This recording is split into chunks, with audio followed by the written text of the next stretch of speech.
Valérie Lemercier vient d'accorder cette semaine une interview au magazine Harper Bazaar, dans lequel elle se confie sur cette nouvelle arrivante qui a complètement bouleversé son quotidien.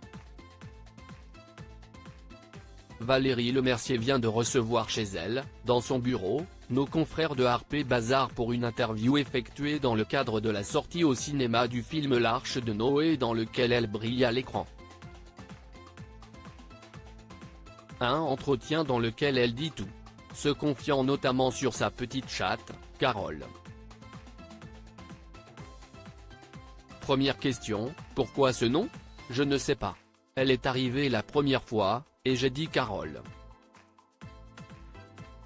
Peut-être qu'elle me fait penser à Carole Lombard, l'actrice, note de la rédaction, répond celle qui défilait le mois dernier sur le tapis rouge de la Mostra de Venise.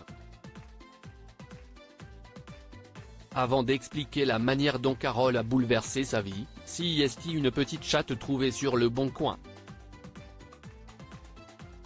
Je rentre pour la voir le midi.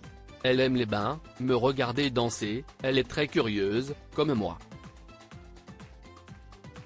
Depuis qu'elle vit avec moi, j'ai arrêté les somnifères. 6 ans de Rivotril, CIST du Carole 2000. Carole, CIST en quelque sorte l'enfant que celle qui a eu de nombreux rôles marquants au cinéma, notamment dans l'inoubliable Les Visiteurs, n'a jamais eu. Je voulais des enfants, puis je ne voulais plus. Aujourd'hui, tout ça est derrière moi.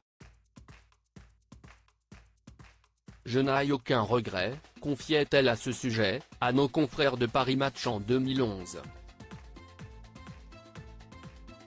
Avant de revenir là-dessus pour l'OP en 2020, je n'ai pas pu en avoir, mais ce n'est pas un drame.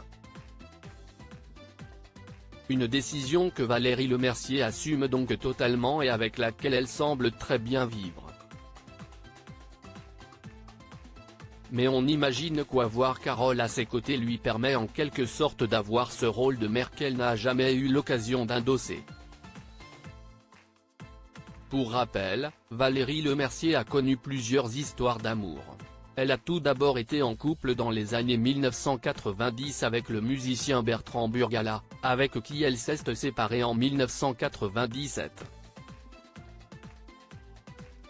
Elle est ensuite restée 7 ans avec l'avocat Hervé Temim, avant d'officialiser sa relation avec l'artiste Mathias Kiss en octobre 2015, à l'occasion du 95e anniversaire du magazine Vogue.